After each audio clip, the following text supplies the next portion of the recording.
Thank you all for coming this afternoon. We have an event on our campus tomorrow afternoon, which would have precluded us from doing this today. So I felt like it was necessary to get in front of you as quickly as possible. As was announced earlier today, I informed Mike Houston that we would have a leadership change in our football program. Decisions of this magnitude are complex and difficult. As an athletic director, you evaluate this program daily. For the past 6 years, Mike Houston has led this program with class. Everyone in our department and the university is grateful for his passion, his commitment, and his service. Mike poured his heart and soul into this program. Mike Houston is a good man. This was a performance-based decision. We have not seen the results that we all want, and we felt that change was needed. We have high expectations for our program, and those expectations are not changing. I met with our coaching staff and student athletes today. These decisions impact so many people, and I respect the process. It's a brutal part of this business. We have a group of young men that love being Pirates. I met with our football program as well, and as I've told them, we have 5 regular seasons left. We're going to do everything we can to make sure that we get into a bowl game. We control our own destiny. We have named Blake Harrell as our interim coach. I appreciate Blake's willingness to step up during this time. I believe our program will be well served by Blake's leadership.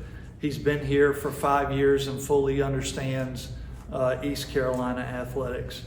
We're going to fully support Blake and make sure that he has everything he can to make sure that we move the program forward in a positive manner. I know a lot of people will ask about the future. I'm confident that we will find a new leader to lead this program. We have a lot to offer. We've got a passionate fan base. Our fundraising in our Pirate Club is at an all-time high.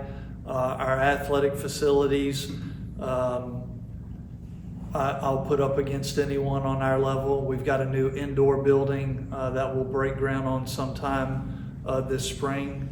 We've got Team Boneyard that is really strong and continues to provide NIL opportunities for our student athletes. And we have strong alignment with the campus community and Chancellor Rogers. Right now, our focus is the young men in the locker room and our coaches and support staff. They deserve our full attention and support, and I'll give that to them as we work through the remainder of our football season. I'll be happy to take any questions. Yeah, please raise your hand. We'll get you a microphone. John, why now to make the decision instead of later on towards the end of the season? Well, I think anytime you make a decision like this, timing is key, and I felt that, based on the recent outcomes, we just were not trending in the right direction and felt like now was the right time to do that. Right here.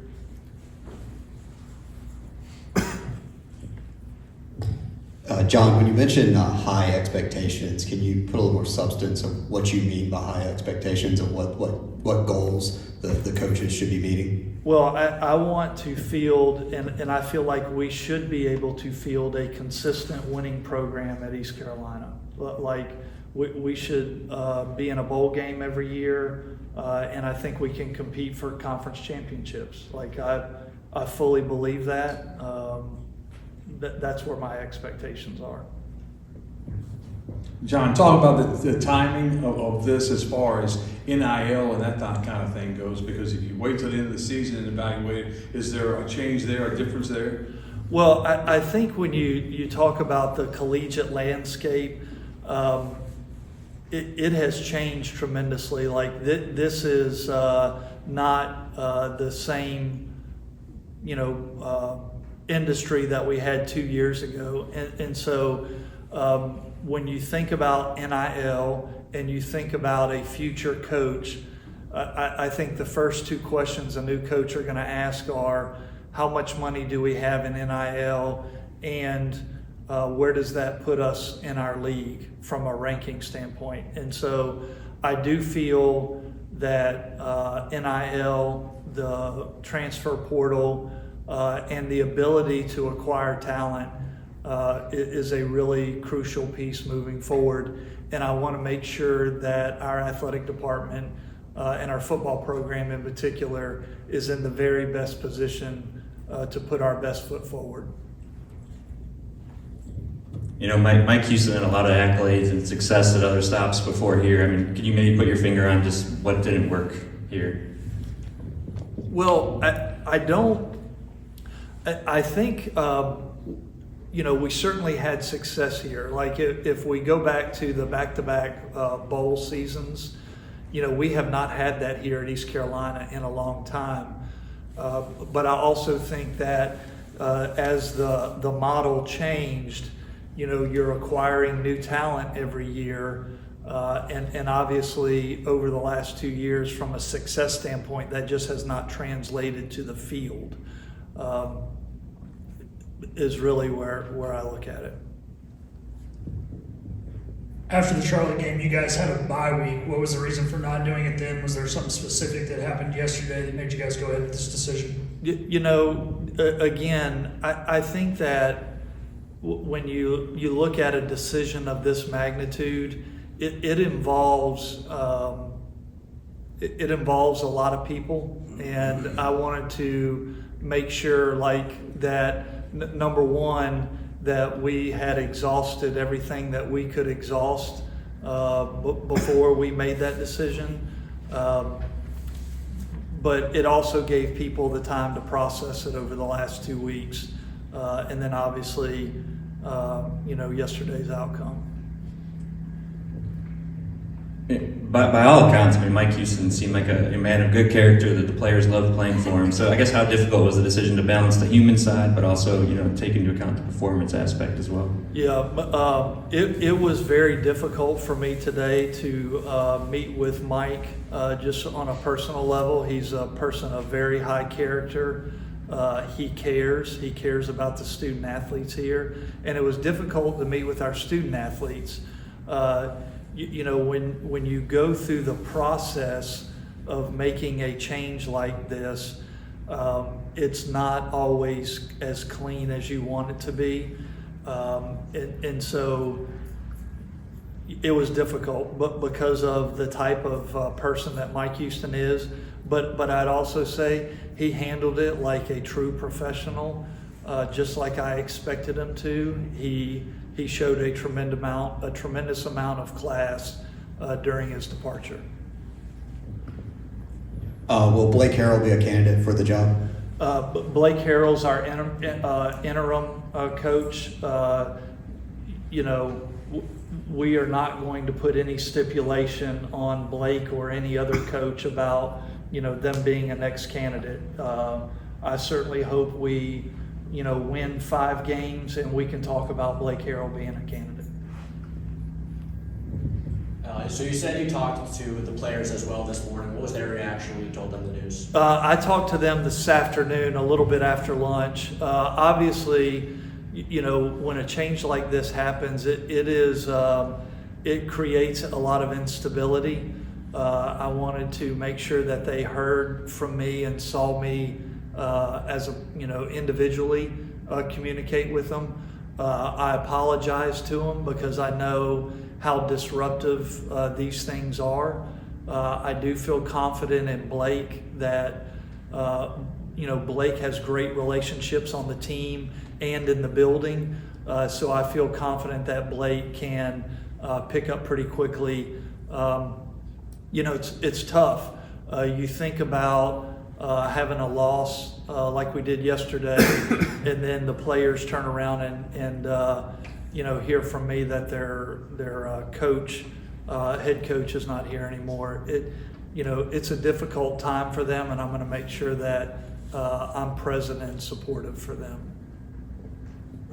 As the search begins for the next coach, how much are you able to talk to active coaches right now as far as in season, and how much has to wait till after the season? Well, I don't, normally I would not talk to many many sitting coaches during the season.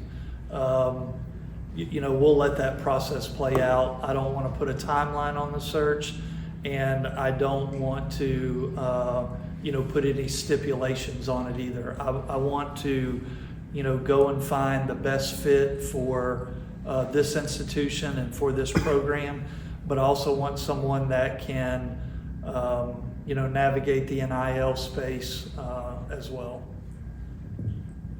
John, when you evaluate the NIL space, do you see what East Carolina's done the last couple of years as we've got enough money and just haven't gotten the right players, or we've gotten the right players, haven't gotten the right coaching, or we need more money so we can get better players, and what improvements does East Carolina from the athletic standpoint and the NIL collective need to do to get better?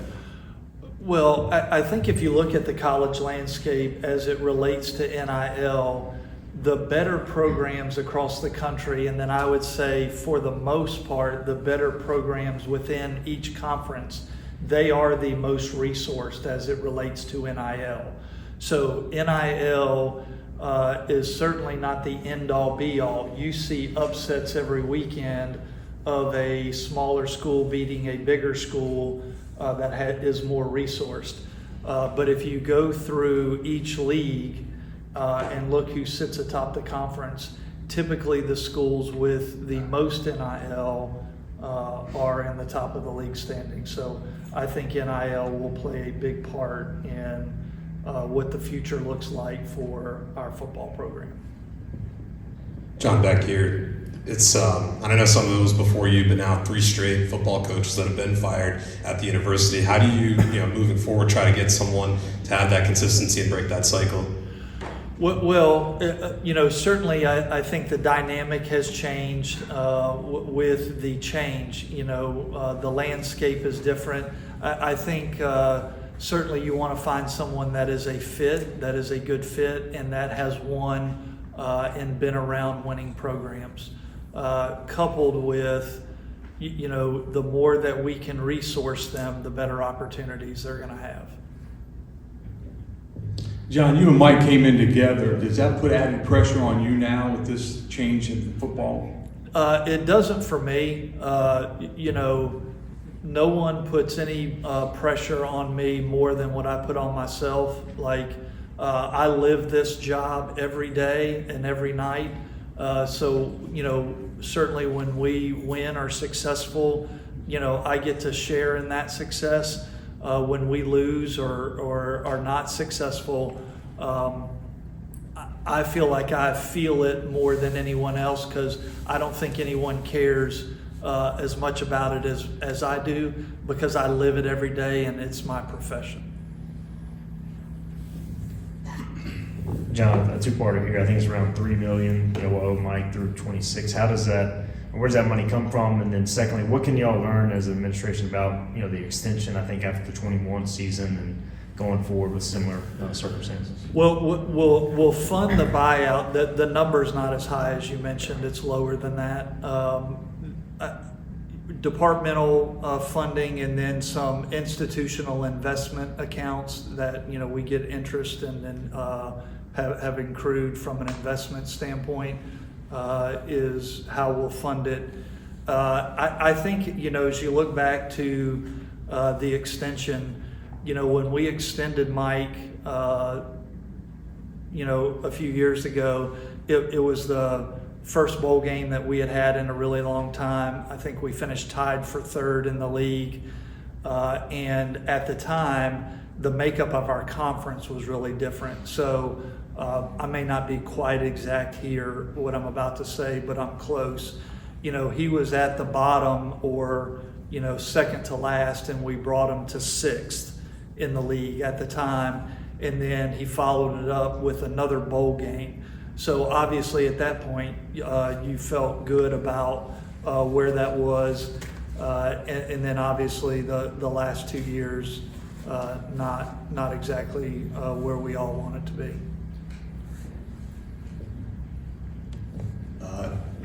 how long of a contract will you offer the new person, and do you expect a person to be in place sooner than later because of the urgency with NIL and coaching changes and everything else? Yeah, I don't, not putting a timeline on the search. I don't, I don't want to put ourselves in a box in any shape or form.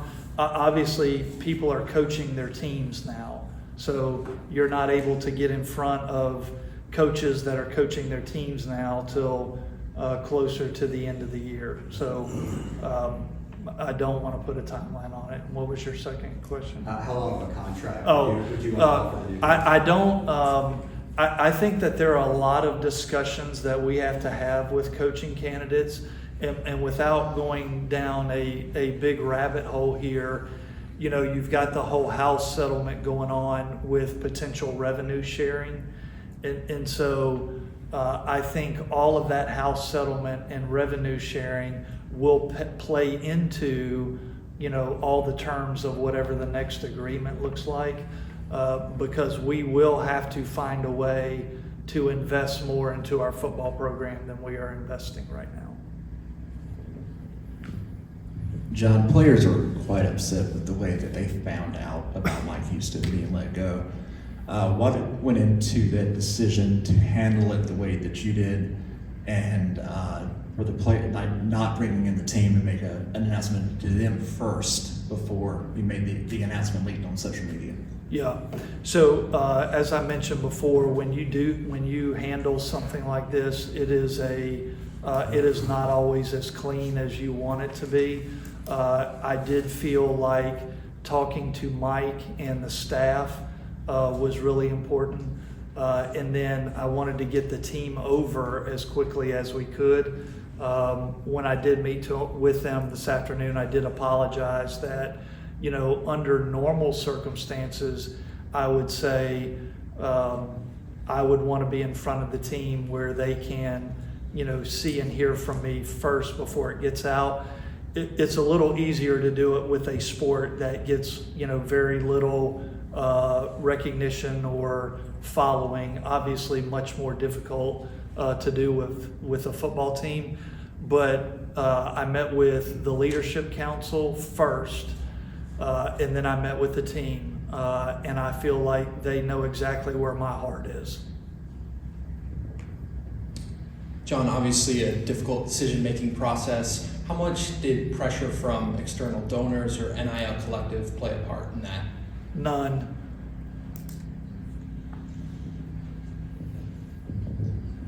John, earlier you said that the figure still owed to Mike Houston is under $3 million over the next few years. For specifications, what is it? You'll have to get a copy of the contract. It's 1.4 a year for 2 years. So 2.8 that is mitigated or offset. John, who will you use for your search for the next coach? Will you use a committee, or will it be you? Will you have a consulting firm? Anybody? I'll obviously bring other people in. Normally when you do something like this, you try to talk to as many people as you can. So I will put a committee together to help assist with the process.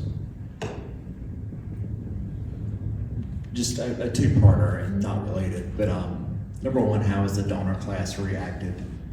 The donor class of Pirate Nation reacted to the news. Have you heard any feedback that way? And then number two, with Mike Houston not speaking to the team today, was that a personal decision on his part or your part, or was that a part of how things ended? Well, sorry, I got sidetracked. The first part of the question, remind me again. You can do it in reverse. Do the second part. Mike and I talked about addressing the team, and maybe at some point we will address them. The second question was, how has the donor class? Donor class. The donors, I certainly have not talked to every donor that we have, but I have talked to quite a few, and certainly they are understanding of the decision.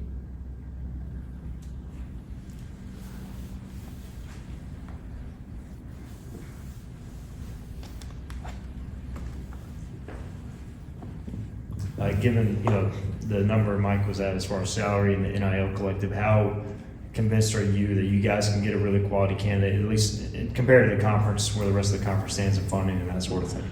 Well, I think it's a great job. We do have football tradition. Pirate Club, our donor base has, answered the call every time we've asked. Our collective is strong and I would say getting stronger.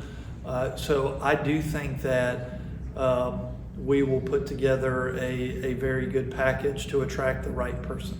We've got time for one more question right here. John, is previous head coaching experience a qualification that you're looking for, and what other qualifications will this person have to be the next coach? I want someone that's a fit, and I want someone that has been in and around a winning program, has winning mentors that are associated with them. But I don't want to put ourselves in a box of, we're going to hire a head coach, or we're going to hire a coordinator, or we're going to hire, whatever profile you come up with. I want to cast a wide net. I want to be very diligent in our process, and I want to make sure that we leave no stone unturned, talking to as many candidates as we can talk to.